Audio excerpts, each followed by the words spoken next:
여러분 축복합니다. 서로 인사 나누도록 하겠습니다. 오늘 어린이날이라서 그런지 뒤에 보니까 어린이 몇 명이 와 있네요.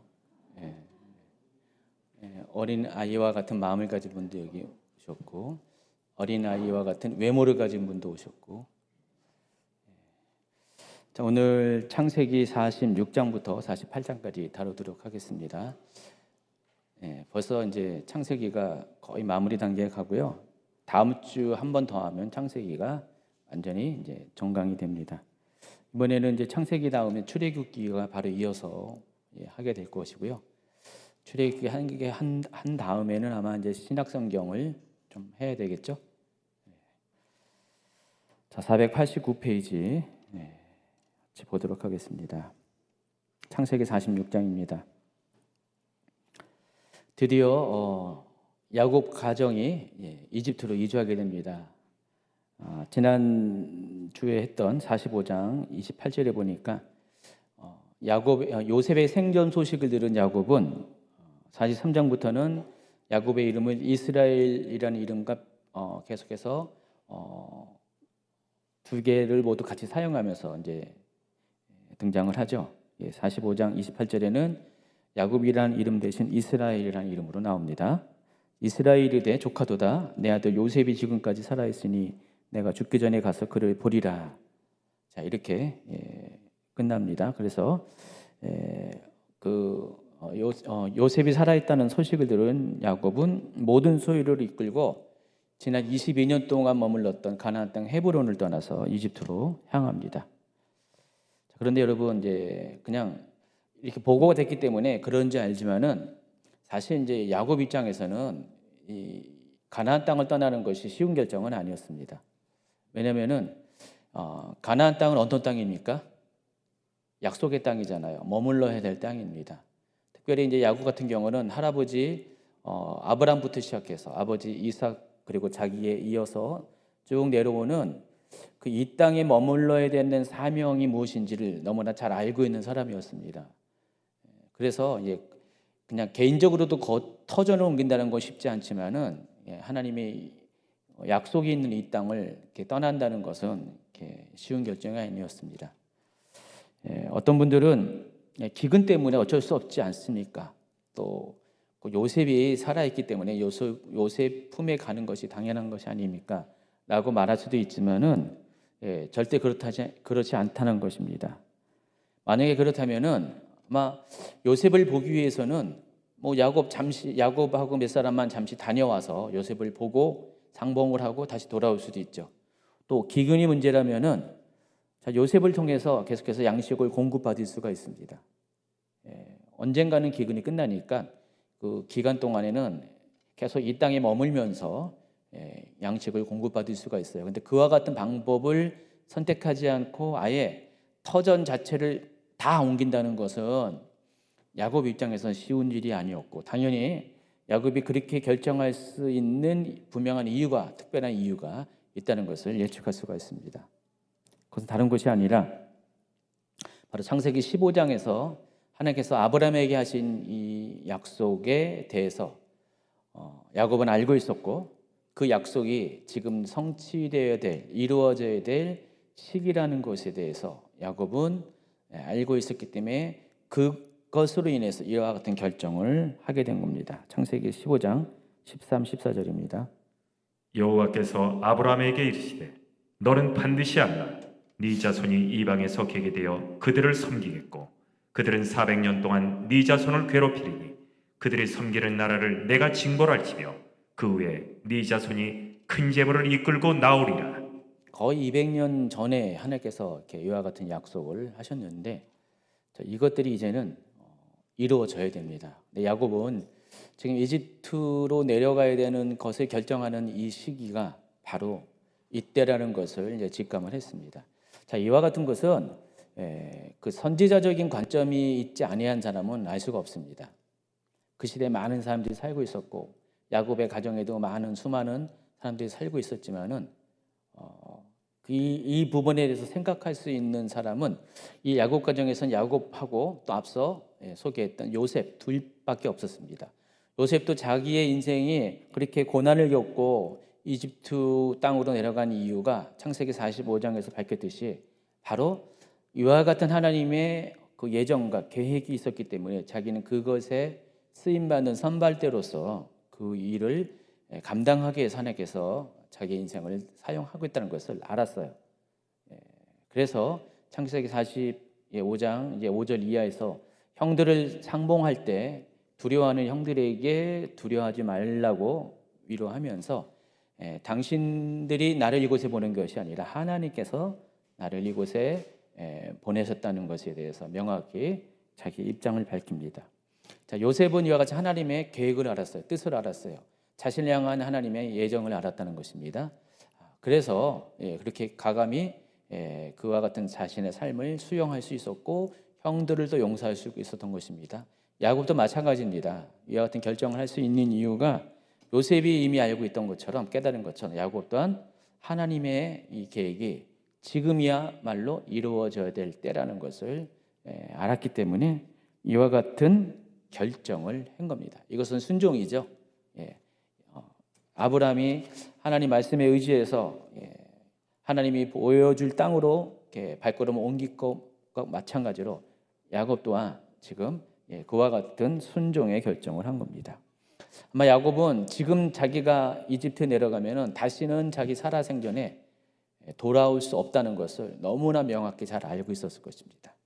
자기는 거기서 죽을 수밖에 없다는 것을, 왜냐하면 그 창세기 4장 15장 13, 14절이 말한 것이 수백 년 동안을 그와 같이 이방 땅에서 객이되어서 나중엔 돌아온다는 것을 알았기 때문에 자기는 가면은 그 땅에서 이방인으로서 죽을 수밖에 없다는 것을 너무나 잘 알았어요.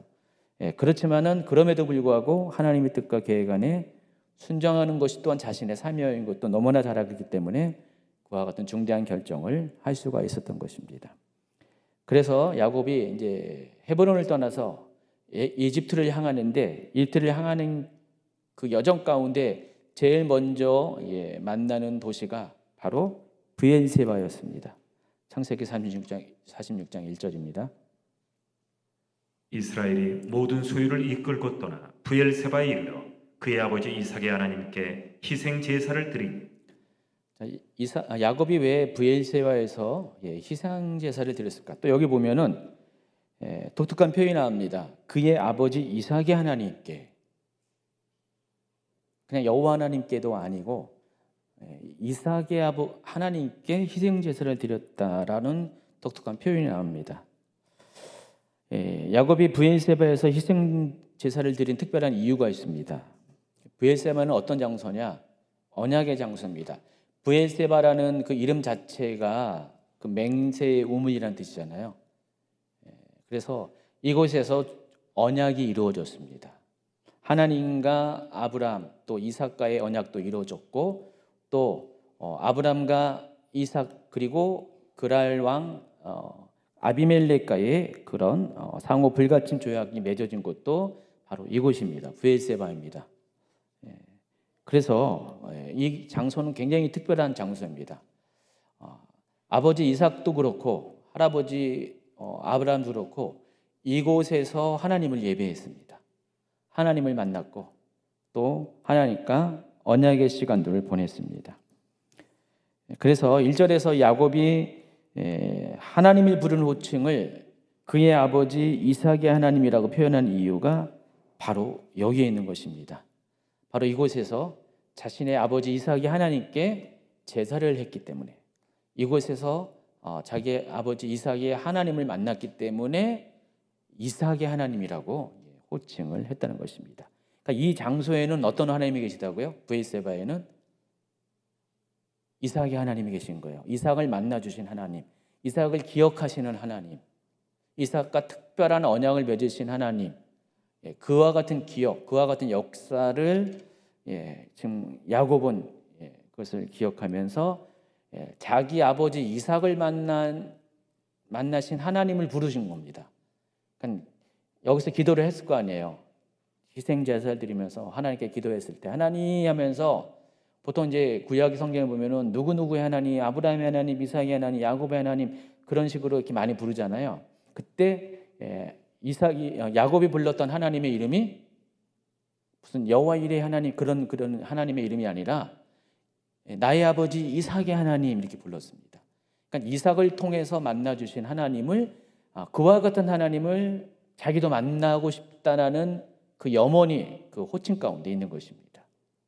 우리가 하나님을 부르는 이름이 우리가 하나님을 만나고자 하는 그 우리의 신앙이 그대로 이렇게 거기 반영이 된 거거든요. 그래서 지금 야곱은 자기 아버지 이삭이 만났던 그 하나님을 여기서 만나길 원했다는 것입니다. 그리고 아브라함과 이삭이 했던 것처럼 자신도 하나님을 예배하면서 이집트로 내려가는 이 중요한 결정에 하나님의 지지를 필요로 했습니다. 하나님의 확신이 필요했습니다.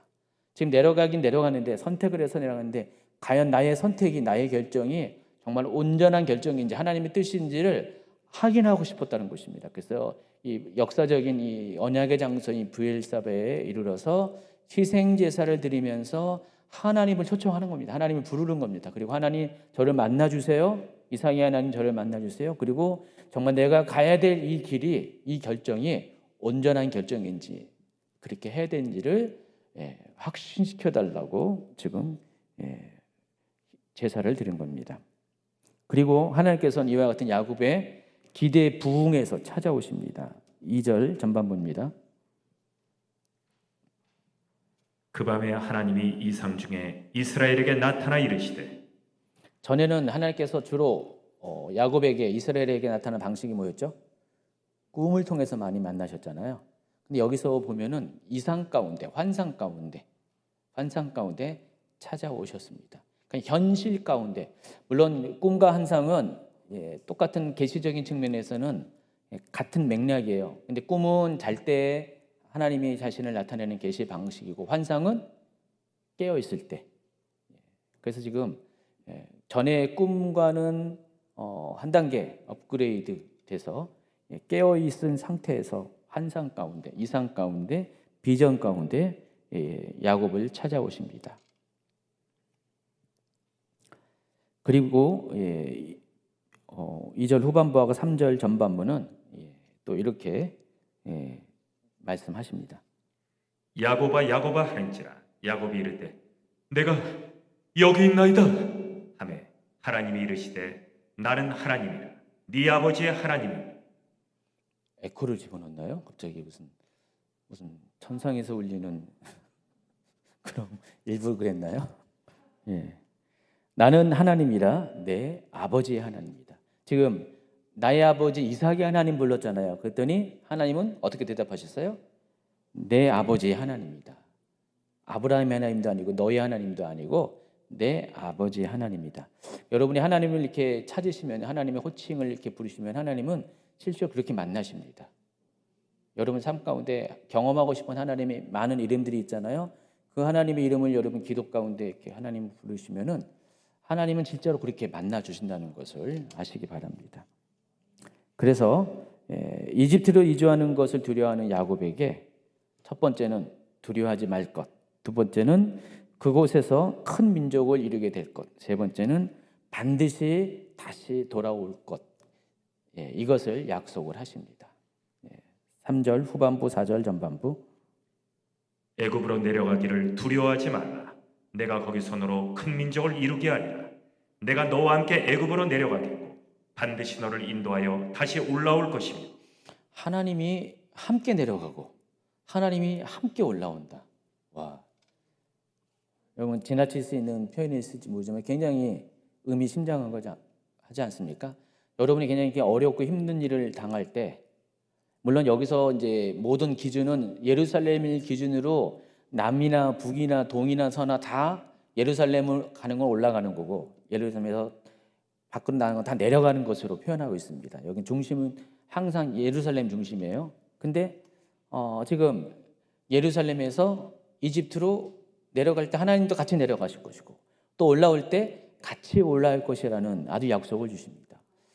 대단한 약속이죠. 그 말은 뭐예요? 하나님은 그곳에서 함께 계실 것이라는 뜻이에요. 나중에 400년이라는 시간이 걸렸지만 하나님은 400년 동안 함께 계셨고 또 이스라엘 백성이 이집트에서 다시 가나안 땅으로 올 때 같이 또 올라오셨어요. 그러니까 늘 언제나 하나님은 이스라엘 민족과 함께 계셨어요. 근데 그 가운데 어떻게 좋은 일이 있었지만은 이집트의 노예 생활을 하는 고난의 시즌도 많이 있었잖아요. 근데 그 가운데에서도 하나님께서는 함께 하셨다는 것입니다. 지금 아예 처음부터 내려가는 이 때부터 바로 그 시초가 되는 야곱에게 하나님은 그와 같은 약속을 하셨어요. 아마 이스라엘 백성들이 나중에 이렇게 몇 세대가 지난 다음에 그 고난의 시즌에 이 창세기 46장의 말씀을 기억했었다면은 그들은 위로를 받을 수 있고 격려를 받을 수 있고 충분히 그 시기를 이겨낼 수 있었을 것 같아요. 그런데 그들은 그러지 못했어요. 모세가 그들을 찾아갔을 때 그들은 그렇게 준비되지 못한 모습을 많이 보여줬습니다. 그러나 그럼에도 불구하고 하나님은 함께 내려가셨고 함께 계셨고 또 함께 올라오셨습니다. 여러분 고난의 시즌 여러분 삶 가운데도 여러분 삶 가운데 하나님이 항상 여러분이 실패한 것 같지만 함께 계십니다. 그 실패 현장에서도. 그래서 바라보는 눈이 필요해요. 그게 믿음이죠. 자, 그것을 지금 야곱을 비롯해서 그러니까 이와 같은 하나님 뜻을 아는 사람만 이것을 이렇게 볼 수가 있어요. 대다수의 사람들이 이걸 확인할 수가 없어요. 근데 이와 같이 하나님의 마음과 뜻을 아는 사람만 이것들을 확인할 수가 있다는 것입니다. 여러분이 그렇게 되길 바랍니다. 여기는 2인칭 대명사를 썼어요. 너를 인도하여 다시 올라올 것이다. 실제적으로 야곱이 그런 거 아니잖아요. 여기서 너는 누굴 가리켜요? 이스라엘 민족 전체를 가리킵니다. 1차적으로는 야곱을 가리키지만은 2차적으로는 궁극적으로는 이스라엘 민족 정체를 가리킵니다. 그래서 하나님께서 이스라엘 민족을 이끌고 다시 올라올 것을 약속하십니다. 그리고 하나님께서는 마지막으로 야곱이 요셉이 지켜보는 가운데 임종하게 될 것도 고지해 주십니다. 그리고 이 약속은 창세기 49장에서 50장 사이에서 실제적으로 성취가 됩니다. 자, 이제 브엘세바에서 머물며 잠시 하나님과의 만남의 시간을 가진 그 야곱은 확신을 가지고 곧바로 이집트로 나아갑니다. 5절, 6절, 7절. 야곱이 브엘세바에서 떠날새 이스라엘의 아들들이 바로가 그를 태우려고 보낸 수레 자기들의 아버지 야곱과 자기들의 처자들을 태우고 그들의 가축과 가나안 땅에서 얻은 재물을 이끌었으며 야곱과 그의 자손들이 다 함께 애굽으로 갔더라. 이와 같이 야곱이 그 아들들과 손자들과 딸들과 손녀들 곧 그의 모든 자손을 데리고 애굽으로 갔더라. 자, 이렇게 그림에 보면은 이런 루트를 따라 갔고요. 그리고 이집트로 내려가는 야곱의 일행의 모습입니다. 창세기 46장 이제 8절부터 27절은요. 이집트로 이주한 야곱 가문에 속한 사람들의 명단을 소개합니다. 길게 소개를 하죠. 그런데 특별한 게 모계를 기준으로 그런 아들들의 이름을 소개합니다. 자손들의 이름을 소개했는데 모계를 기준으로 그러니까 야곱의 아내 4명의 아내 레아 또 여기 실바, 라헬, 빌하 이 4명의 아내가 낳은 아들을 묶어가지고 이런 식으로 자손들을 소개합니다. 8절부터 15절까지는 레아가 낳은 아들들입니다. 레아가 몇 명의 아들을 낳았습니까? 6명의 아들을 낳았죠. 르벤, 시므온, 레위, 유다 그리고 이사갈, 스불론 6명의 아들을 낳았어요. 6명의 아들을 낳았고 또 딸 디나도 레아가 낳았습니다. 그리고 이 아들들이 낳은 아들들 그러니까 야곱에 있어서는 손자들이죠.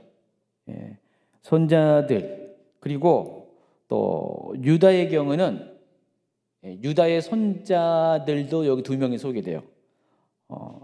12절을 보시면은 유다의 아들 곧 엘가, 오난과 셀라와 베레스와 세란이 엘가, 오난은 가나안 땅에 죽었고 베레스의 아들은 헤스론과 하물이요라고 했는데 이 베레스는 야곱에게 있어서는 손자인데 또 그 손자의 아들 둘이 있잖아요. 그럼 증손자잖아요. 자, 그래서 증손자까지 모두 합쳐서 33명의 후손들이 여기 소개가 됩니다. 8절부터 15절까지는 15절 읽어주세요. 이들은 레아가 밧단 아람에서 야곱에게서 난 자손들이라. 그 딸 디나를 합하여 남자 여자가 33명이며 33명이 소개되고요. 그리고 16절부터 18절까지는 실바의 아들 2명 갓과 아셀, 그리고 그들이 낳은 아들들 모두 합쳐서 16명의 후손이 소개됩니다. 제가 넘버링을 쫙 했어요. 이렇게요. 여러분 혹시 따지는 분이 계실 것 같아가지고요. 1, 2, 3, 4 쭉 16가지 해놨잖아요. 그리고 19절부터 22절은요. 라헬이 낳은 아들들과 자손들이 14명을 소개를 하고 있습니다. 22절.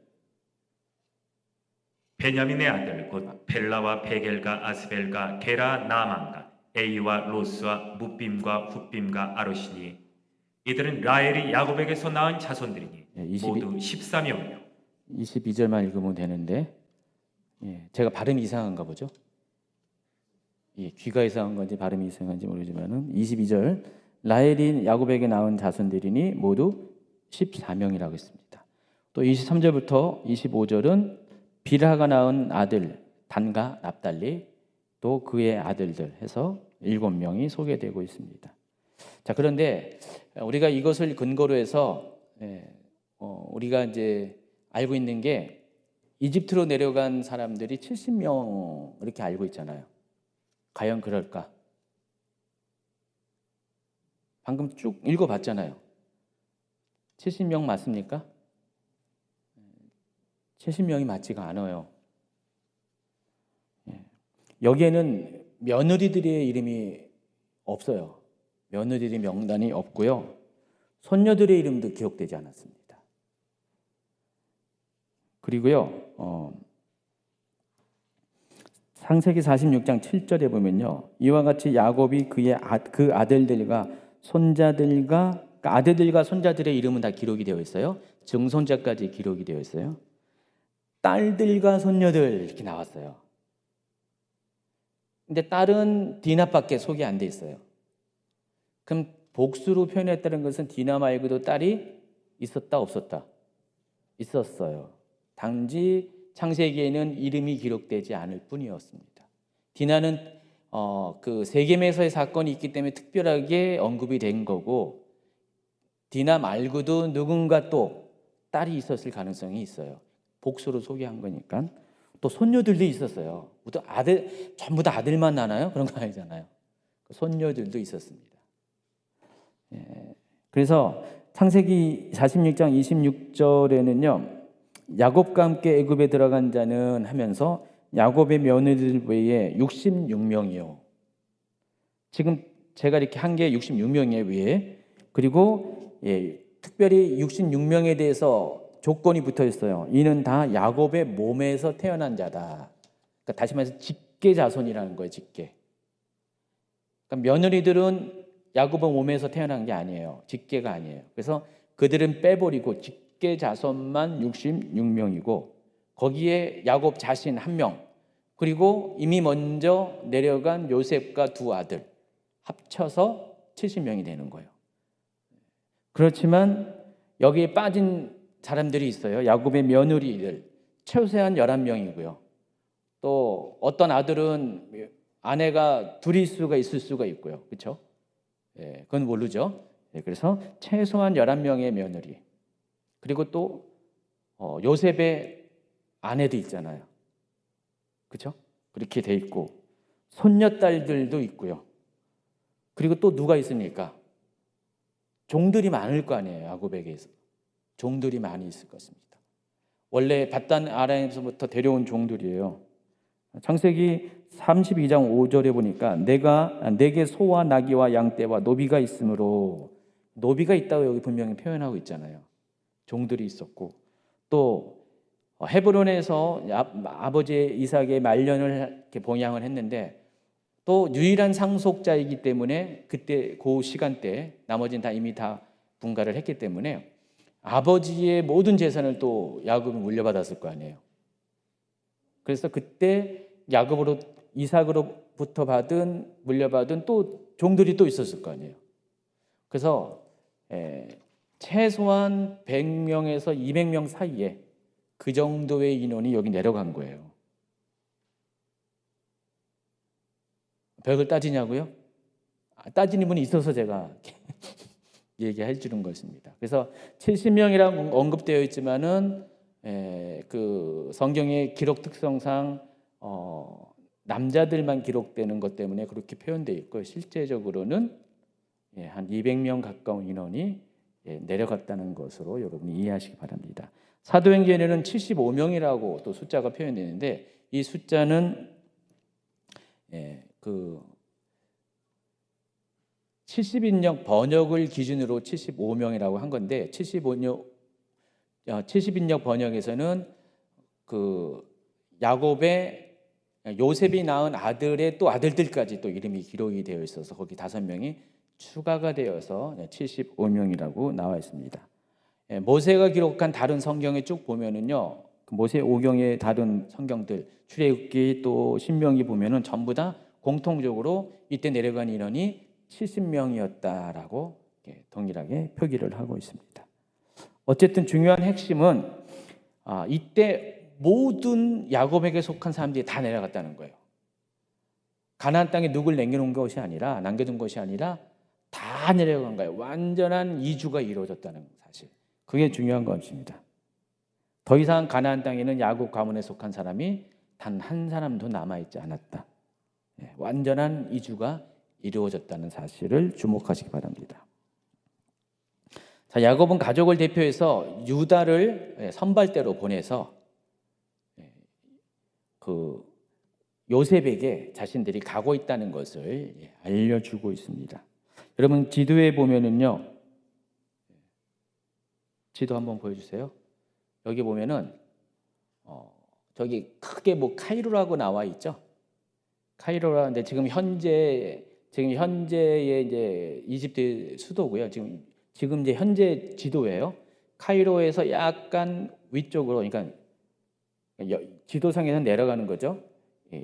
지금 이제 이집트 지도가 여기서는 이제 밑으로 이집트가 이제 남반부에 있잖아요. 이렇게 있어서 내려가는 게 실은 이렇게 저 사람들 입장에서 올라가는 거예요. 우리 입장에서 내려가는 건데 저 사람 입장에서는 올라가는 거예요. 그래서 이렇게 지중해 쪽이 내려가는 거고 나일강 따라 올라가는 것이 올라가는 거예요. 실은 중력이 그렇게 하기 때문에. 그래서 이 카이로에서 약간 위쪽으로 올라가면은 여기서 지도상에서 내려가면은 멤피스라는 곳이 있습니다. 멤피스라는 곳인데 거기가 그때 당시에 수도였어요. 그리고 고센 땅, 나중에 보면 알겠지만은 고센 땅 중에서 람셋에 이들이 여기서 이렇게 거주하게 된 람셋은 그 멤피스에서 더 지중해 쪽으로 거리가 떨어져 있습니다. 지금 요셉은 국무총리이기 때문에 수도에 있었고요. 이스라엘 백성들이 가야 될 곳은 고센 땅이었어요. 그래서 어느 정도의 거리가 있었던 겁니다. 그래서 지금 유다는 먼저 선발대로 요셉에게 가서 우리 모든 가족이 지금 고센 땅으로 가고 있다는 것을 알려줬다는 것입니다. 그래서 이스라엘이 거하는 이 고센 땅이 어느 곳인가 좀 여러분 이렇게 아시면 좋겠네요. 고센 땅은요, 이름은 고생이 많을 것 같은데 고생이 없는 곳입니다. 그게 고센 땅입니다. 여러분 이게 또 이렇게 지도를 보시면은 이집트 이제 지도를 보시면 오른쪽 지도를 보면은 지금 나일강이 저 아스완부터 밑에 아스완부터 이렇게 보니까 위에 더 있어요. 나일강의 길이가 여러분 세계에서 가장 긴 강이 나일강이래요. 6,650km? 6,650km. 나일강 다음에 긴 게 미시시피강인가? 아마 그럴 겁니다. 그 세계에서 가장 긴 강이 나일강인데 6,650km고요. 그 나일강의 제일 끝자락, 나일강이 이제 지중해로 들어가는데 지중해를 들어가는 끝자락 약 1350km에 걸쳐서 이집트라는 나라가 이렇게 존재하고 있습니다. 그러니까 남북으로 이집트가 1350km 정도 돼요. 우리나라가 이제 통일된 나라로 약 1000km 정도 되는데 그보다 훨씬 더 길게 되죠. 그래서 이집트는 나일강을 중심으로 형성된 나라입니다. 그 강을 따라서 남북으로 길게 형성된 나라고, 그러다 보니까 고대에는요 이집트가 두 개로 나눠졌어요. 상 이집트, 하 이집트. 그래서 여기 지도에 보면은 상 이집트가 그 테베를 중심으로 해서 상 이집트가 여기 펼쳐지고요.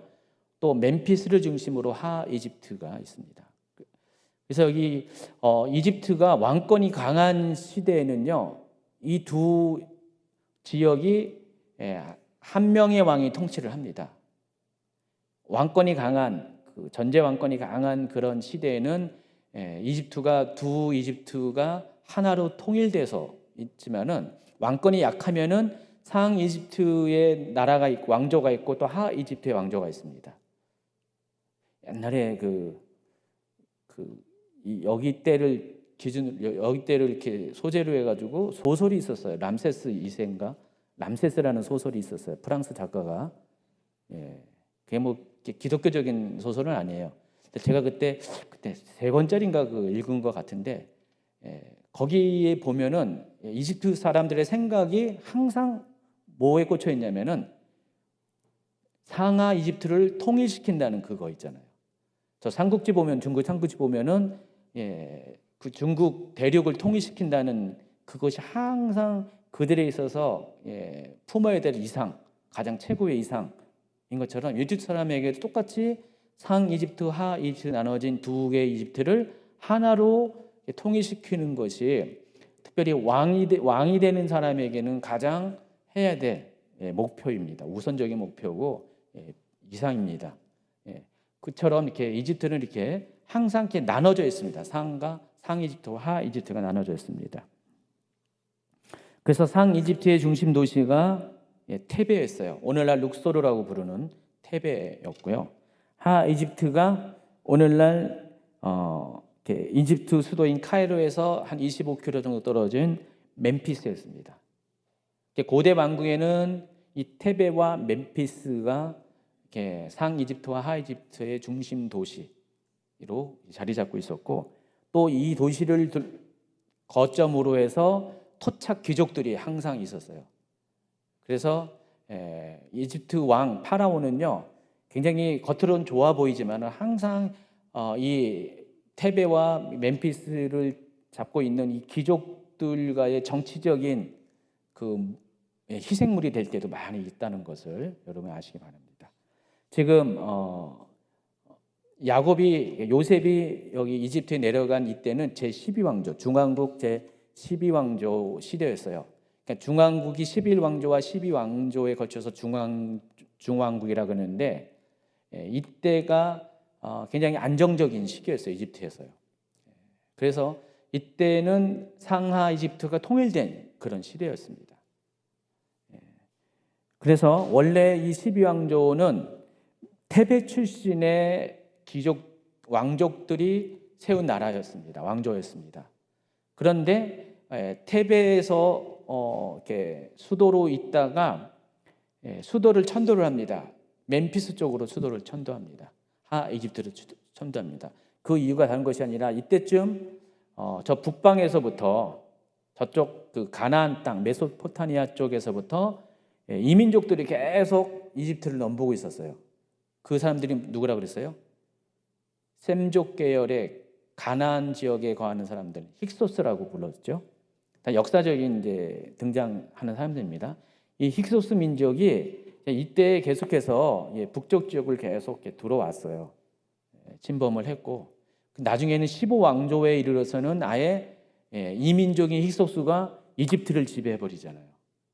이집트 역사를 보면은요, 여러 차례에 걸쳐서 이집트 토착민이 아닌 다른 나라의 그 사람들이, 인종적으로 다른 사람들이 많이 들어와서 이집트를 막 지배합니다. 물론 인종적으로 같은 거의 비슷한 그 옆에 있는 누비아나 뭐 리비아 이런 사람들도 왕조가 들어와서 이집트를 지배할 때도 있었지만은 이 힉소스 같은 경우는 완전히 인종이 다른 셈족이었어요. 가나안 쪽에서 온 사람들. 그 사람들이 15왕조에는 16 왕조에는 힉소스 왕조가 세워지고 18왕조가 되면은 그들이 다 쫓겨나요. 그때가 바로 출애굽기에 나와 있는 요셉을 알지 못하는 새 왕이 등장한 시기입니다. 그런 역사적인 배경이 있습니다. 나중에 더 시간이 지나가면요, 예수님이 오시기 전에는요, 헬라 시대 때는 아예 그리스계의 민족이 와서 이집트를 지배하죠. 그게 프톨레미 왕조입니다. 백인들이 지배를 합니다. 이집트 역사가 그러한 나중에는 보면은 또 7세기, 8세기 보면은 아랍 민족이 와서 또 지배를 해요. 이집트 역사가 엄청 길잖아요. 거의 지금 이집트 역사가 6,000년이잖아요. 6,000년 동안 우리나라는 5,000년이라고 그러잖아요. 오히려 많이 외세에 침입받았지만 이집트도 마찬가지입니다. 그래서 항상 이집트는 이 상하만 분열이 안 되면은 이집트가 강했어요. 근데 상이집트와 하집트가 나눠지면은 항상 약했어요. 그때 어김없이 외세가 들어와서 그 공백을 차지할 때가 많이 있습니다. 어쨌든 지금은 중왕국 시대에 이집트가 통일된 그런 이집트였고, 그때에 지금 원래는 테벳 출신의 그 12왕조가 멤피스로 수도를 천도해가지고 효과적으로 이 민족의 공격을 대비하면서 이집트를 통치하기 위해서 지금 멤피스 쪽에 이트즈 토이라는 도시를 건설했습니다. 이 도시의 이 단어의 뜻이, 이 도시의 이름이 두 땅을 쥐었다라는 뜻이에요. 두 땅. 상 이집트, 하 이집트를 말한 겁니다. 두 땅을 지은 바로 그 왕조가 세운 도시다 해서 이트즈 토이라는 도시를 건설해서 거의 멤피스에 그게 천도를 한 상태였습니다. 그래서 지금 고센과 여기가 가까워요. 크게 멀지가 않습니다. 수십 킬로 정도 되지만은 그래도 가까운 정도죠. 그래서 지금 요셉은 수도인 이트즈 토이 멤피스 쪽에서 그 바로의 궁정에 있었고, 또 요셉의 가족들은 고센 땅에서 고생 안 하고 잘 지내게 된다는 것입니다. 그래서 지금 지도에 보는 것처럼 나일강 삼각주의 고센 땅이 거하여 있습니다. 나일강 삼각주의 이 동편의 절반의 땅을 다 고센 땅이라고 부르는데, 그리고 그 고센 땅 안에 라암셋이 있어요. 나중에 이제 출애굽기 보면은 비돔과 라암셋을 국고성으로 건설하게끔 하잖아요. 바로 그 국고성이 건설될 바로 그 라암셋의 터전을 자리 잡게 됩니다. 이 땅은 굉장히 좋아요. 왜냐하면 여기 이집트는 나일강을 중심으로 형성된 나라예요. 그 나일강 주변에 다 사막이에요. 그 어느 정도의 경계를 벗어나면 다 사막이에요. 불모의 땅이에요. 나일강 주변은 농사가 가능한 땅입니다. 그리고 또 한 가지가 저기 삼각주, 이 델타 지역이 저 고센을 중심으로 한 나일강 삼각주 지역은 전역에서 농사가 가능한 이집트의 곡창지대입니다. 마치 우리나라에 보면은요, 제가 지지난주인가 저기 전라도 갔다 왔잖아요. 그 초상 때문에 거기 이제 해남 갔다 왔잖아요. 내려가면서 느낀 게, 와, 전라도는 정말 곡창지대다. 왜냐면 계속 평야가, 전라도 딱 들어서니까 평야가 쫙 이어지더라고요. 저기가 바로 그런 곳이란 것입니다. 그래서 우리나라 전라도와 같은 곳이에요. 그래서 농업이 아주 창대하게 할 수 있는 그런 곡창지대예요. 저기에 하나님께서 이스라엘 백성을 살게끔 합니다. 기후도 건조하지 않고 되게 좋을 거 아니에요. 지금 지중해성 기후를 그대로 이렇게 경험할 수 있는 그런 곳입니다. 아주 살기 좋은 곳입니다. 그곳에 하나님이 이스라엘 백성을 꽂아 놓게 합니다. 어쨌든 22년 만에 요셉은 아버지 야곱과 재회하는 감격을 누리게 됩니다. 9절 후반부와 30절.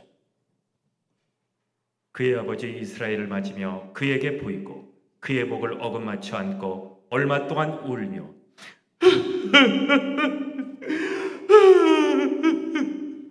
이스라엘이 요셉에게 이르되 네가 지금까지 살아있고 내가 네 얼굴을 보았으니 지금 죽어도 족하도다. 이랬다는 것입니다. 야곱과 이제 요셉의 장면이 여기는 아주 짤막하게 나와 있지만은 이 말 한마디에 내가 내 얼굴을 보았으니 지금 죽어도 족하다. 이제 소원 다 이루어졌다. 지금 22년 동안 지금 한이 쌓였잖아요. 죽었다고 생각한 아들이었는데 22년 만에 살아 돌아왔습니다. 그리고 얼굴을 봤을 때 어때요, 여러분? 정말 죽어도 여한이 없다라는 말이 나올 수밖에 없죠. 그 감격에 상봉을 합니다. 자, 아버지와 이제 제외한 요셉은 형들과 가족 모두에게 앞으로 이제 파라오를 만나게 될 것인데 만나기 전에 어떻게 파라오에게 대할지를 주의점을 줍니다. 그게 뭐냐? 가족의 직업을 물을 것이다. 생업은 물었을 것인데 어떻게 대답할 것을 알려줍니다. 반드시 목축을 하는 사람이라는 것을 강조하라는 것입니다. 31절부터 34절. 요셉이 그의 형들과 아버지의 가족에게 이르되 내가 올라가서 바로에게 아뢰어 이르기를 가나안 땅에 있던 내 형들과 내 아버지의 가족이 내게로 왔는데 그들은 목자들이라 목축하는 사람들이므로 그들의 양과 소와 모든 소유를 이끌고 왔나이다 하리니 바로가 당신들을 불러서 너희의 직업이 무엇이냐 묻거든 당신들은 이르기를 주의 종들은 어렸을 때부터 지금까지 목축하는 자들이온데 우리와 우리 선조가 다 그러하니이다 하소서. 애굽 사람은 다 목축을 가중히 여기나니 당신들이 고센 땅에서 살게 되리이다. 원래 이제 이집트는 전통적으로 농업 국가이죠. 농업 국가이고 그 동물들을 다 숭배했어요. 그 동물 부리는 이런 행동들에 대해서는 몰지각한 행동이라 생각을 했습니다. 그러니까 지금 인도에서 소를 숭배하는 것처럼 그 이집트는요 동물들을 많이 숭배를 했습니다. 그래서 여러분 신들의 모습을 보면은 다 동물들의 머리를 한 신들이 많이 나오잖아요. 몸은 사람 몸인데 그만큼 이제 목축에 대해서는 좀 가중히 여기는 그런 생각들이 많이 있었습니다. 그렇기 때문에 그것을 빌미로 고센 땅에 살 수 있도록 지금 요셉이 나름대로 지혜를 짜고 있는 것입니다. 자, 요셉이 굳이 자기 가족들을 고센 땅으로 이렇게 살게끔 유도하는 이유가 있습니다. 첫 번째 이유는 이집트 사람들과 구별된 삶을 살게 하기 위해서 그렇습니다. 말씀드린 것처럼 이집트는 정말 많은 우상이 있었기 때문에 이집트 사람들과 섞여 살게 될 때 아마 자신의 가족들은 얼마 안 가서 이집트 사람들이 섬기는 우상에 동조하는 일이 생길 것 같아서 요셉은 그 민족적인 신앙적인 영적인 정체성을 유지하기 위해서 구별되게 하기 위해서 고센 땅에 반드시 살아야 된다라는 그런 나름대로의 그 지혜를 이렇게 발휘하게 됩니다. 그리고 또 한 가지는 고센 땅은 정말 비옥한 땅이기 때문에 하나님께서 그곳에서 살아갈 때 정말 생육하고 번성하는 일이 가능하거든요. 여러분 사람이 날씨가 기후가 안 좋고 먹을 게 없으면은 애를 안 낳잖아요. 우리나라 보세요. 출산율이 뚝 떨어져 먹고 살기 힘들다고 젊은 사람들이. 근데 먹고 살기 편한 시대가 되면 어떻게 돼요? 애를 많이 낳죠. 출산율이 높아져요. 똑같은 겁니다. 그래서 여기에 하나님께서 지금 약속하신 바가 자손에 대한 축복이기 때문에 이 고센 땅이야말로 두 가지 목적을 아주 확실하게 이룰 수 있는 가장 적합한 땅이었기 때문에 지금 요셉은 가족들이 그 땅에 살 수 있도록 바로의 마음을 미리 알고 그렇게 방법을 제시하게 됩니다. 497페이지에 넘어갑니다. 요셉의 예측대로 이제 파라오는 요셉의 형들을 만나게 됩니다. 그리고 그들의 생업에 대해서 묻고 요셉의 형들은 요셉이 지시한 대로 자신들의 생업이 목축임을 고하며 결국 고센 땅을 거주로 허락받게 됩니다. 47장 3절부터 읽어주세요. 바로가 요셉의 형들에게 묻되 너희 생업이 무엇이냐? 그들이 바로에게 대답하되 종들은 목자이온데 우리와 선조가 다 그러하나이다 하고 그들이 또 바로에게 구하되 가나안 땅에 기근이 심하여 종들의 양떼를 칠 곳이 없기로 종들이 이곳에 거류하고자 왔사오니 원하건대 종들로 고센 땅에 살게 하소서. 바로가 요셉에게 말하여 이르되 네 아버지와 형들이 내게 왔은즉 애굽 땅이 네 앞에 있으니 땅의 좋은 곳에 네 아버지와 네 형들이 거주하게 하되 그들이 고센 땅에 거주하고 그들 중에 능력 있는 자가 있거든 그들로 내 가축을 관리하게 하라.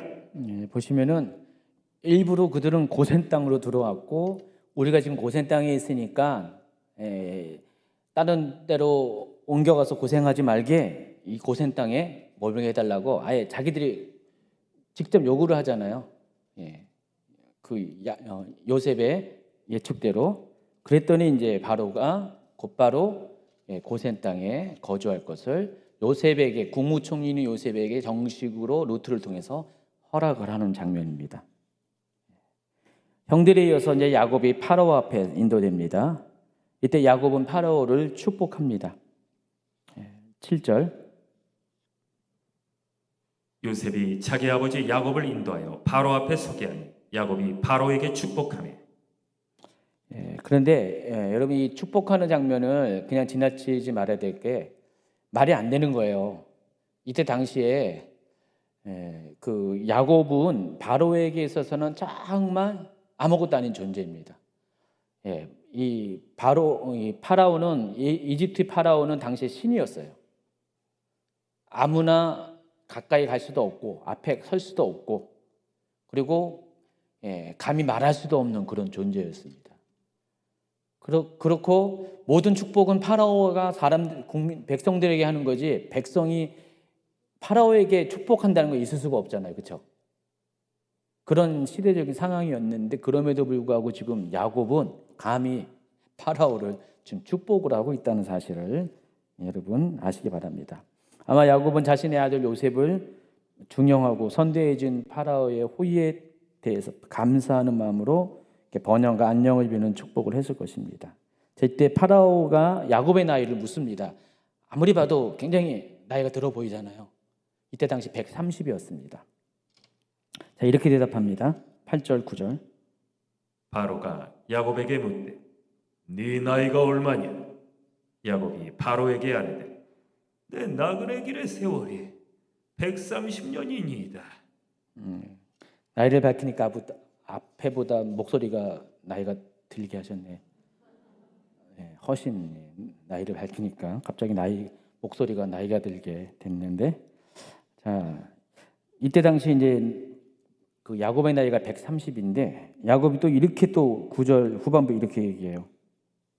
내 나이가 얼마 못 되니 우리 조상의 나그네 길의 연조에 미치지 못하나 험악한 세월을 보내었나이다. 여기서 이 조상은 아브라함과 이삭을 가리키는데 아브라함이 175세를 살았고 이삭이 180세를 살았습니다. 당연히 그 나이에 비해서 벌써 45세 또 50세 가까이 덜 살았어요. 그 연조에는 한참 못 미치죠. 근데 나이에 비해서 굉장히 험악한 삶을 살았다. 지금 그 고백을 하고 있습니다. 한번 여러분 따져보세요. 야곱의 인생에 험악한지 안 험악한지. 특별히 아버지 이삭과 비교하면은요, 야곱은 정말 험악한 삶을 살았습니다. 여러분, 고생 많이 한 사람들은 어때요? 늙어 보이지 않습니까? 얼굴도 탁 늙어 보이잖아요. 그러니까 아마 바로가 알았을 것 같아요. 야곱이 굉장히 초췌해 보이고 늙어 보이고. 그래서 나이를 물어본 것 같아요. 도대체 나이가 몇이냐 했더니 130. 다른 번역에서는 연세가 얼마냐 그랬는데 새로운 번역에서는 그냥 나이로 얘기하는데 130이 됐습니다. 근데 이 130년이 아버지 이삭이 180년을 산 것보다 더 고생을 많이 한 삶이었어요. 한번 이렇게 추억해 보시면은 야곱은 77세에 그 나이에 멋대로 결혼도 못하고 노총각이 있다가 형의 그 원한에 사무친 그 복수를 받을까봐 도주했잖아요. 빈 털터리로 도주해가지고 중간에 베델에서 꿈 가운데서 하나님을 만나서 처음으로 경험을 합니다. 그리고 나서 그곳에서 하나님을 만난 기념으로 그 루스를 하나님의 집이라는 베델로 이름을 바꿨고 자고 있던 그 돌 베개를 기둥 삼아서 또 기름 부음 의식을 취해서 거기서 하나님과 언약을 맺죠. 그리고 길을 떠나서 마침내 밧단 아람에 도착합니다. 그곳에서 7년 동안을 그 라헬을 얻기 위해서 그냥 대가 없이 노동을 합니다. 그리고 7년 만에 드디어 결혼을 했는데 알고 봤더니 레아였어요. 속았어요. 그래서 다시 일주일 동안 신방을 치른 다음에 다시 또 라헬과 또 결혼합니다. 일주일 상간으로 2번의 결혼식을 해요. 그리고 또 이번에는 라헬을 위해서 또 7년의 또 시간을 보내고요. 또 6년 동안은 또 이제는 이제 보수를 받고 또 일을 합니다. 그래서 20년의 세월을 다 채우는데 라반이 자기를 돌려보내주는 눈치가 없으니까 할 수 없이 도망을 갑니다. 식구들을 다 끌고 도망가다가 결국은 7일 만에 외삼촌 라반한테 잡혀가지고 거의 죽을 뻔 그런 상태가 됩니다. 근데 하나님께서 밤중에 라반에게 꿈에 나타나서 야곱을 건드리지 말라고 해서 겨우 구사일생으로 살아나고 또 상호 불가침 조약을 맺고 드디어 이제 가나안 땅으로 들어옵니다. 들어와서 숫곳에서 한 10년 가까이 세월을 보내다가 또 세겜에서 머물렀는데 거기서 땅을 사고 세겜에서 머물렀는데 거기서 어떻게 돼요? 또 딸 디나가 강간을 당하고 이것을 분노한 아들들이 세겜을 속여가지고 남자들 모두를 몰살시키고 또 그것 때문에 주변 민족으로부터 복수를 당할까봐 또 급하게 도망을 쳤어. 베델에 이르러가지고 거의 30년 만에 하나님과 맺은 그 언약을 약속을 거기서 이제 성취시킵니다. 다시 베델로 돌아옵니다. 그리고 계속해서 남진해가지고 또 베들레헴 근처에서는 가장 사랑했던 유일하게 사랑했던 아내 라헬을 잃고요. 그리고 헤브론 땅에 가서 헤브론 땅에 도착해서 얼마 있다가 또 아들 요셉을 잃어버리고 그리고 이제 마침내 22년 만에 또 늙음하게 거의 죽을 때가 다 돼가지고 130세가 돼가지고 또 낯선 이집트 땅에 왔어요. 얼마나 파란만장한 삶입니까, 그렇죠? 야곱이 자기 인생을 쭉 들어보면은 이건 영화 한 편이야, 뭐 이런 생각을 했을 것 같아요. 그러니까 파라오 앞에서 내 나이가 몇이냐 물었을 때 130이라고 하는데 그 130이 생각해 보니까 너무 고생을 많이 했어. 그러니까 그 얘기를 지금 하고 있는 것입니다. 그런데 하나님께서 이렇게 야곱의 인생을 자신의 선조보다 아브라함과 이삭에 비해서 많은 고생을 하게 된 이유가 있어요. 지금 하나님은 아브라함도 그렇고 이삭도 그렇고 야곱도 그렇고 요셉도 그렇고 다 하나님의 그 계획을 위해서 쓰임받는 사람으로 세웠잖아요. 선택을 하셨고 또 쓰임받을 수 있게끔 그들을 이끌으셔요. 근데 그 쓰임에 맞는 합당한 그릇으로 준비되어야 됩니다. 그래서 깎일 것이 많은 사람은 많이 깎이는 아픔을 겪어야 돼요. 또 버릴 것들이 많이 있는 사람들은 많이 인생의 풍파를 견딜 수밖에 없어요. 그런 측면에서 야곱은 어때요? 깎여야 될 것도 많고 버려야 될 것도 많은 거예요. 특별히 야곱은 또 아브라함과 이삭과 또 다른 점이 있습니다. 이제 야곱을 통해서 민족을 이루어야 되거든요. 아브라함도 그렇고 이삭도 그렇고 한 명의 씨만 남기는 사명이었는데 야곱은 그게 아니라 이제는 12아들을 통해서 민족을 이루는 더 넓어진 비전을 한 발짝 더 구체화된 비전을 이룰 사람이었기 때문에 하나님은 야곱에 대한 훈련이 더 강할 수밖에 없다는 것입니다. 더 센 훈련을 받을 수. 그러니까 개인적인 이유로 인해서 야곱이라는 그 이름에 합당한 그 삶을 사는 것 때문에 그것 때문에 겪어야 될 것도 있었고 또 하나님의 그 계획이 더 컸기 때문에 야곱은 그와 같은 모진 인생을 경험했다는 것입니다. 그래서 그와 같은 모든 삶을 가리켜서 야곱은 한마디로 나그네의 길이라고 소개를 합니다. 실제로 야곱은 계속해서 옮겨 다녔잖아요. 계속 옮겨 다니는 그런 삶을, 평생을 옮겨 다니는 삶을 살게 됩니다. 10절에 보니까 야곱이 이제 바로를 두 번째 축복하고 그 앞에서 나옵니다. 499페이지로 넘어갑니다. 이제 얼마 남지 않았네요. 자, 요셉은 파라오의 명령대로 야곱의 가족들에게 고센 지역에서도 가장 좋은 땅인 라암셋을 그들의 소유로 줍니다. 여기서 소유로 주었다고 그랬어요.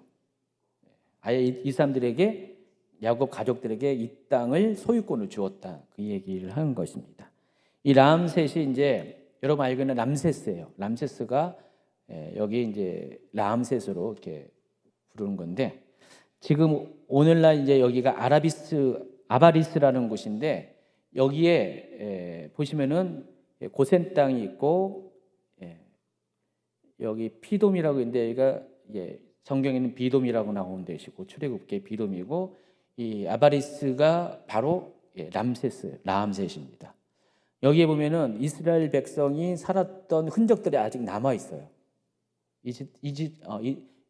지금 현재 이집트 유적 가운데 저 아바리스 유적 가면은 이스라엘 백성들이 살았던 흔적이 아직도 남아 있습니다.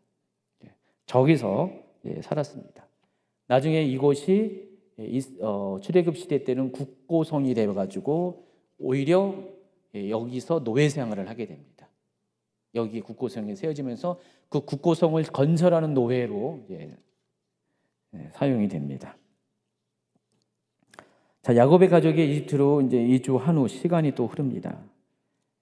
이집트와 가나안 땅의 기근은 더욱 더 심각해지게 됩니다.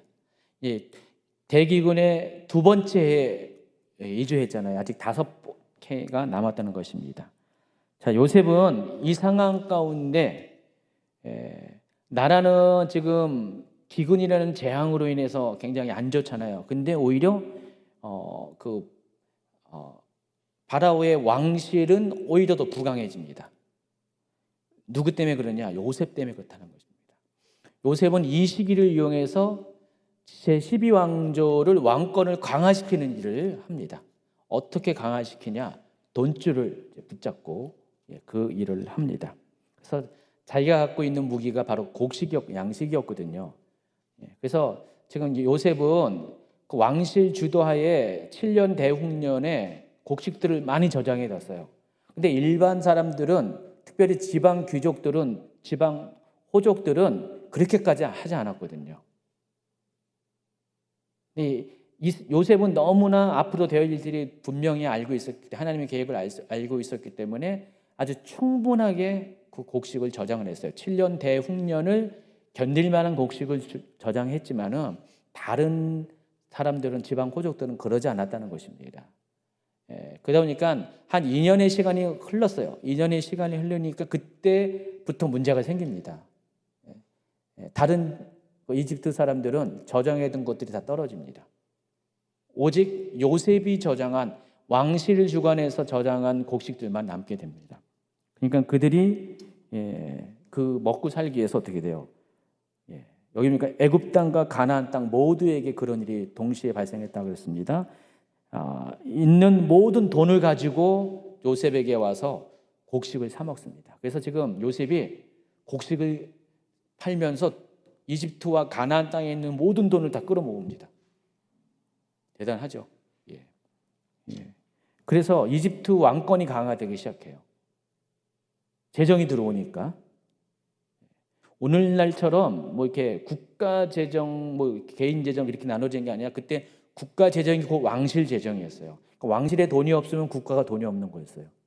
그래서 그때 당시 전쟁을 치르면은요, 국비로 전쟁을 치르는 게 아니라 왕실 재정으로 전쟁을 치르는 겁니다. 그때 당시 그랬어요. 그래서 왕실에 돈이 많아야지 왕권이 강력했거든요.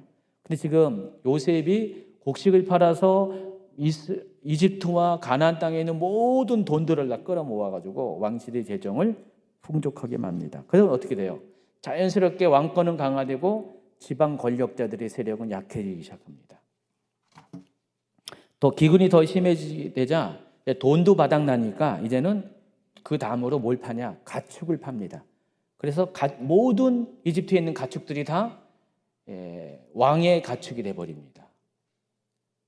또 새로운 한 해가 됩니다. 여전히 기근은 멈추지 않습니다. 그랬더니 이제는 더 이상 팔 게 없어요. 그들이 갖고 있는 것은 자기들의 땅과 몸뚱아리밖에 없습니다. 그래서 그들은 갖고 나와서 우리 땅을 취하고 또 우리 몸을 취해서 종을 삼아서 대신 우리가 살아갈 수 있도록 곡식을 달라고 합니다. 그때 요셉이 어떻게 했냐? 토지법을 만듭니다. 이집트의 토지법을 만들어서 모든 토지는 왕에게 팔았습니다. 왕실 토지가 됩니다. 그리고 그 토지를 원래 주인들이 소작을 하게 됩니다. 그렇지만은 20%의 소작료만 받습니다.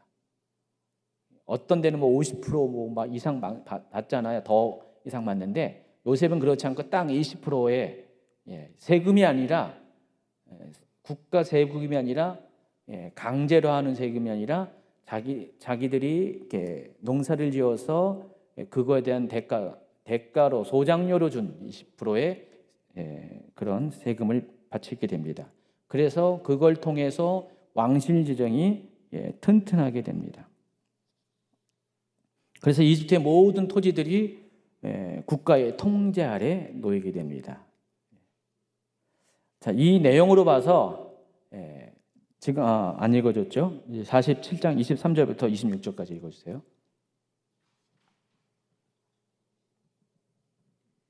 요셉이 백성에게 이르되 오늘 내가 바로를 위하여 너희 몸과 너희 토지를 샀노라. 여기 종자가 있으니 너희는 그 땅에 뿌리라. 추수의 5분의 1을 바로에게 상납하고 5분의 4는 너희가 가져서 토지의 종자로도 삼고 너희의 양식으로도 삼고 너희 가족과 어린아이의 양식으로도 삼으라. 그들이 이르되 주께서 우리를 살리셨사오니 우리가 주께 은혜를 입고 바로의 종이 되겠나이다. 요셉이 애굽 토지법을 세우매 그 5분의 1이 바로에게 상납되라. 제사장의 토지는 바로의 소유가 되지 아니하여 오늘날까지 이르니라.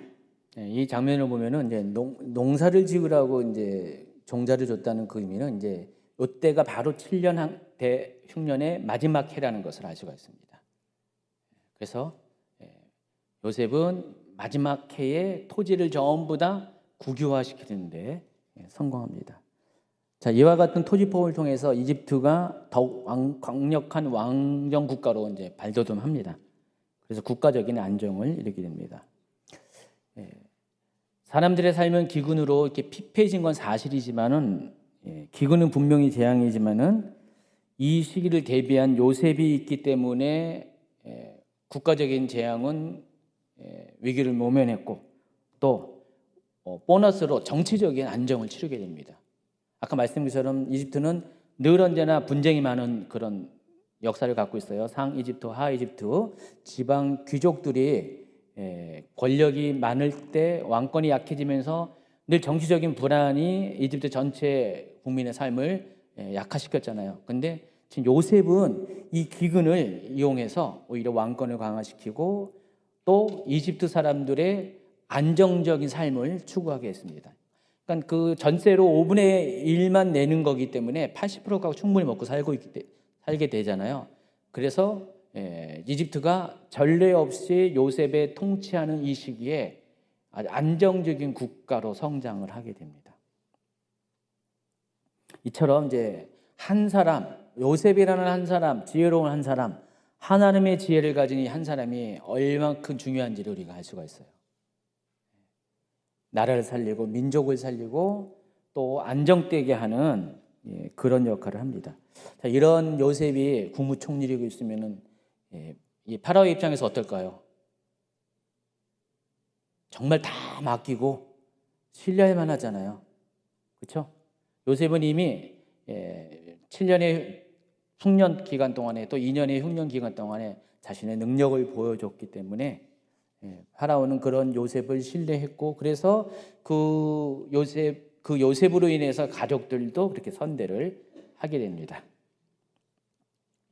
야곱의 가족들은 이제 고센 땅에 거주하면서, 정확하게는 라암셋에 거주하면서 그곳에서 생육하고 번성하게 됩니다. 그리고 여기에는 이집트의 정치적인 안정이 그들로 하여금 평안한 삶을 살 수 있는 요소로 작용하게 됩니다. 그러니까 하나님이 지금 이스라엘 사람들을 번영케 해야 되기 때문에, 번성케 하기 때문에 그 환경을 만들어 가시는 거예요. 이집트의 정치적인 안정을 주셨어요. 바로 이스라엘 백성 때문에. 27절.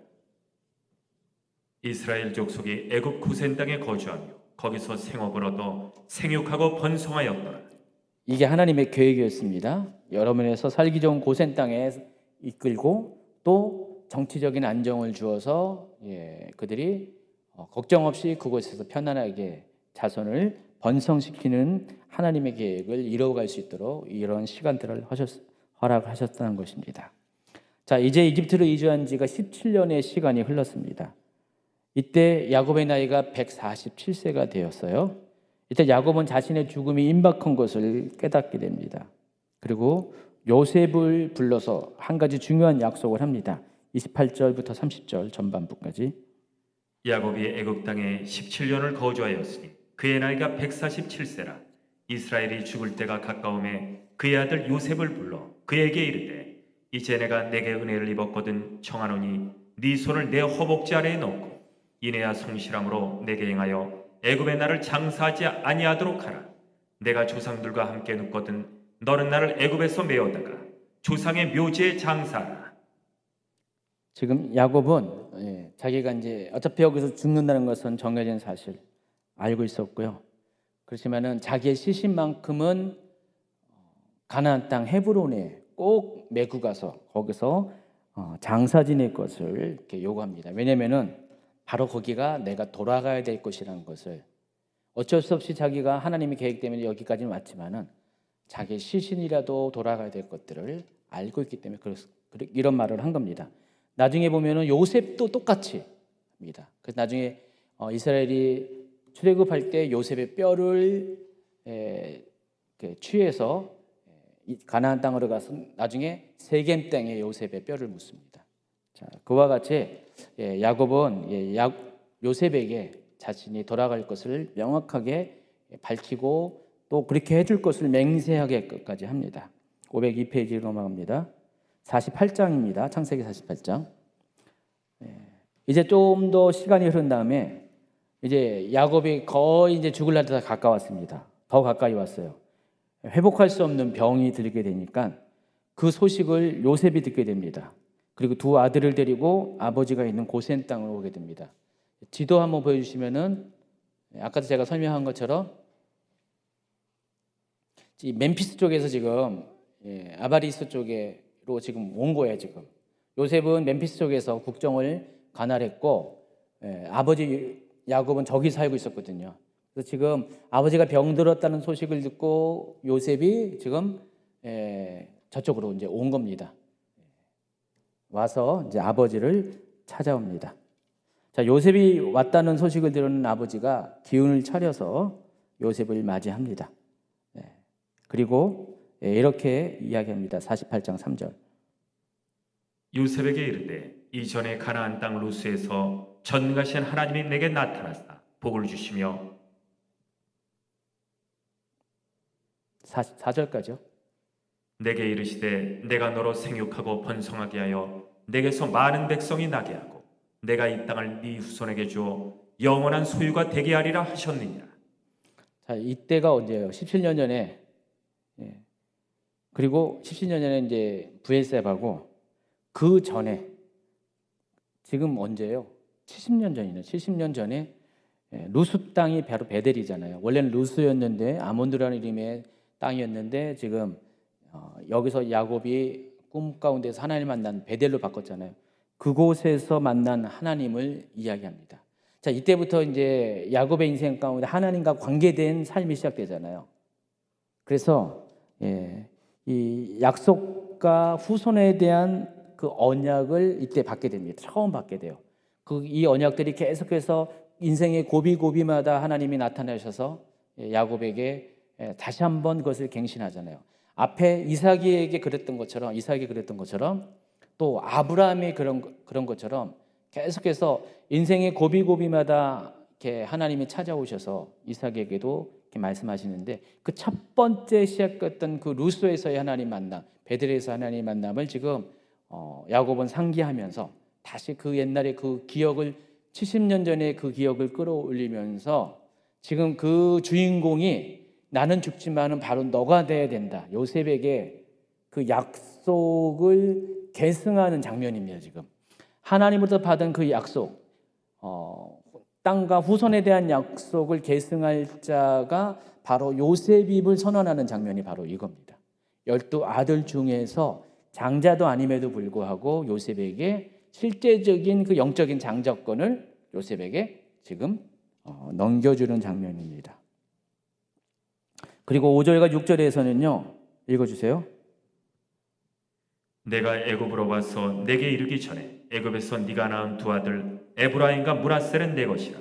루벤과 시므온처럼 내 것이 될 것이요 이들 후에 네 소생은 네 것이 될 것이며 그들의 유산은 그들의 형의 이름으로 함께 받으리라. 야곱에게는 12명의 아들이 있었는데 근데 지금 요셉의 한 명의 아들인데 그 요셉이 낳은 두 아들도 마치 자기가 직접 낳은 아들처럼 똑같이 아들로 삼겠다 그 얘기하는 거예요. 손자잖아요, 손자. 에브라임과 므낫세가 야곱에겐 손자인데 손자가 아니라 야곱의 아들이다라는 거예요. 그리고 에브라임과 므낫세 뒤에 나오는 세 번째 아들부터는 요셉의 아들이다. 그 얘기하는 거예요 지금. 그러니까 에브라임과 므낫세는 내 것이다. 지금부터 내 아들이다. 다시 말해서 네 아들이지만 내 아들의 아들이지만은 그 손자들을 내 아들로 양자 삼는다 그런 뜻입니다. 그 이유가 누굴 위해서냐? 바로 요셉을 위해서. 자, 요셉을 위해서 두 몫을 지금 죽기 전에 예언적인 그런 유언을 하는 것입니다. 실제로 이 예언적인 축복이 훗날 이스라엘 후손들의 역사 가운데 그대로 성취가 돼서 민족을 이룰 때 요셉의 아들은 두 개의 각각의 지파의 역할을 하게 됩니다. 그래서 에브라임 지파와 므낫세가 요셉 지파임에도 불구하고 각각의 별도의 지파가 돼서 12지파 중에 각각의 지파가 됩니다. 그래서 13개 지파가 되죠. 레위 지파까지 해서. 근데 레위 지파는 땅을 기업으로 받지 않기 때문에 12지파 중에서 요셉의 두 아들의 지파만이 두 개의 몫을 받아서 12의 지파의 몫을 채우게 됩니다. 이어서 7절에 보면은 야곱은 자신의 아내이자 요셉의 어머니인 라헬을 추억하는 이야기를 합니다. 한번 읽어주세요. 내게 대하여는 내가 이전에 팟단에서 올 때 라헬이 나를 따르는 도중 가나안 땅에서 죽었는데 그것은 에브라까지 길이 아직도 먼 곳이라. 내가 거기서 그를 에브라길에 장사하였느니라. 에브라스는 곧 베들레헴이라. 거의 이때가 언제죠? 22년과 또 17년을 빼면은 39년 전 얘기죠. 40년 전에 라헬이 죽었어요. 그것을 지금 이야기하는 거예요. 지금 마지막 이제 죽기 직전의 상황 가운데 유언과 같은 이 시간에 지금 야곱이 요셉의 어머니인 라헬 얘기를 하는 거예요. 평생에 유일하게 사랑했던 여인. 어쩔 수 없이 원치 않았던 결혼을 많이 하게 됐지만은 그 유일하게 사랑했던 그 라헬, 아내 중에서 제일 먼저 죽은 라헬, 그 라헬을 지금 추억하는 겁니다. 아마 지금 죽기 전에 별 생각이 다 들 거예요, 그렇죠? 그래서 지금 야곱은 요셉에 있는 자리에서 요셉의 어머니이기도 하고 자기가 사랑하는 아내인 라헬을 이야기하면서 지금 라헬이 죽었던 그 사건을 지금 상기시킵니다. 자, 이어서 이제 8절, 9절에는 8절부터는 요셉과 동행한 요셉의 두 아들 에브라임과 므낫세를 축복하는 장면이 나옵니다. 이때 에브라임과 므낫세는 최소 20살 이상이었을 거예요. 20살 이상이 됐을 것입니다. 이스라엘은 이제 나이로 인해서 눈이 어두워 보지 못했고, 요셉은 두 아들을 아버지한테 데려갔어요. 근데 아버지가 어떻게 했냐? 원래 오른손은 능력의 손이잖아요. 오른손과 왼손은 이스라엘 사람들에게는 차별성이 있거든요. 우선권이 있어요, 오른손이. 근데 오른손으로 누구를 안수했냐? 동생인 에브라임을 안수하고, 또 왼손으로는 형인 므낫세를 안수합니다. 요셉에게는 큰 아들이 므낫세고 둘째 아들이 에브라임인데, 야곱은 이 두 아들을 서로 엇갈려 가지고 장남에게는 왼손으로, 또 차남에게는 오른손으로 안수를 해서 그들을 축복을 합니다. 14절. 이스라엘이 오른손을 펴서 차남 에브라임의 머리에 얹고 왼손을 펴서 므낫세의 머리에 얹으니 므낫세는 장자라도 팔을 엇바꾸어 얹었더라. 자, 이와 같은 모습을 이제 요셉이 지켜보니까 이건 아니에요. 우리 아버지가 눈이 어두워가지고 저러시구나 해서 아버지한테 얘기했더니 아버지가 그러는 거예요. 나도 안다. 일부러 그렇게 한다고 하면서 에브라임과 므낫세를 바꿔서 이렇게 안수를 합니다. 그리고 19절 20절. 그의 아버지가 허락하지 아니하며 이르되 나도 안다 내 아들아 나도 안다. 그도 한 족속이 되며 그도 크게 되려니와 그의 아우가 그보다 큰 자가 되고 그의 자손이 여러 민족을 이루리라. 그날에 그들에게 축복하여 이르되 이스라엘이 너로 말미암아 축복하기를 하나님이 내게 에브라임 같고 므낫세 같게 하시리라 하며 에브라임을 므낫세보다 앞세웠더라. 실질적으로 역사 가운데 이제 에브라임이 므낫세보다 항상 앞서가는 선두 지파가 됩니다. 나중에 이제 남북 왕조의 대립이 있을 때 남왕조의 대표가 누구였죠? 유다죠. 북왕조를 대표하는 지파가 에브라임이었어요. 그래서 항상 유다와 에브라임이 갈등이 많았어요. 한마디로 라이벌 지파 역할을 했어요. 그래서 에브라임 쪽에서는 왕들이 많이 나왔고, 또 에브라임 지파가 항상 수도 많았고요. 그리고 북쪽 지파를 이끄는 역할을 했습니다. 실제로 이 모든 것들이 야곱의 이 축복의 결과예요. 보면은 아브라함도 그렇고 이삭도 그렇고 야곱도 적어도 이때만 해더라도요, 이 가장의 축복이 얼마나 대단한지. 근데 여러분, 가장이라서만 대단할까요? 그건 아니에요. 아브라함과 이삭과 야곱의 특징은 뭐예요? 다 선지자예요. 하나님의 그런 일들을 이렇게 대언하는 그런 사람입니다. 그래서 하나님과 통하는 사람이었고요. 그래서 이들이 그냥 자신의 임의적으로 자녀들을 축복한 게 아니었어요. 다 하나님과의 관계 안에서, 하나님과의 계시 안에서 자녀들을 축복했습니다. 이제 49장에 보면은 또 야곱이 12아들을 축복하는 장면이 나오잖아요. 그 내용을 쭉 보면은 거기도 굉장히 예언적인 메시지를 가지고 축복을 했다는 사실을 알게 되고, 실제로 역사 가운데 그런 것들이 그대로 성취가 된다는 사실을 아시기 바랍니다.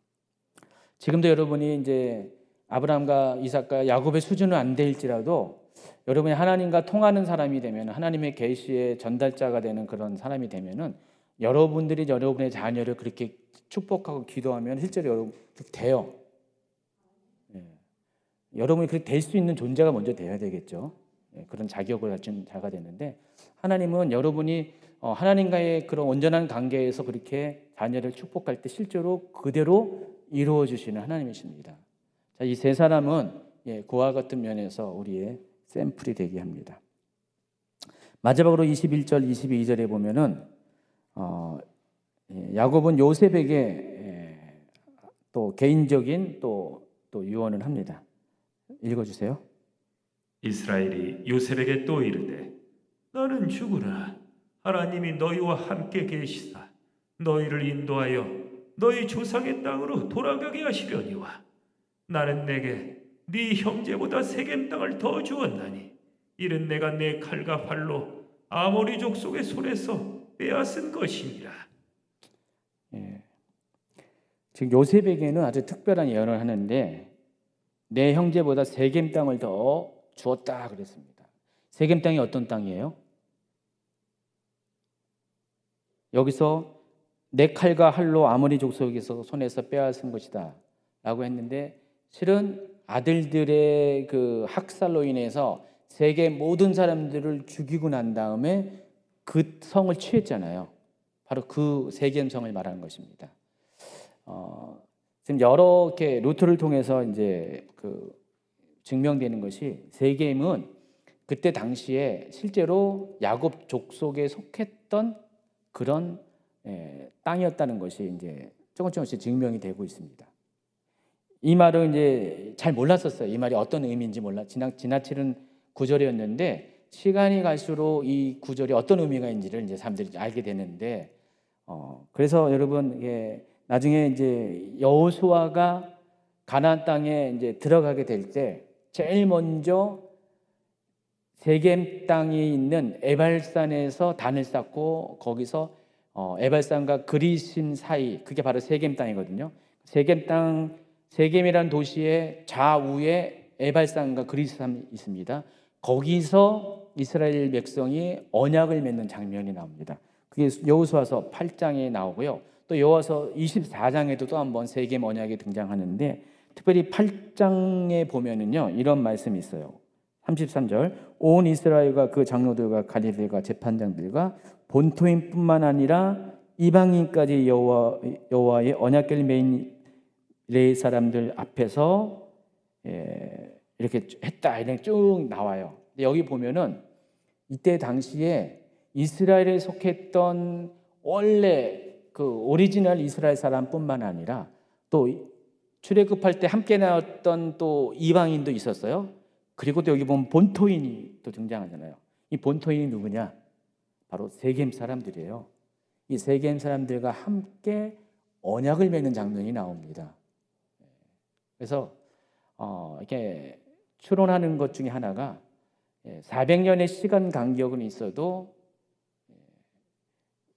그 가나안 사람들에게 이스라엘 백성은 잊혀진 그런 사람들일 줄 몰라도 세겜 사람들에게는 이스라엘 민족은 잊혀진 민족이 아니었고 이스라엘 민족이 400년 동안에 이집트에 있는 동안에도 요셉은 이때 이후로 세겜에 대한 관할권을 가지고 요셉 이 지파는 계속해서 그 땅과 교류해 왔을 가능성이 있다라고 이야기를 합니다.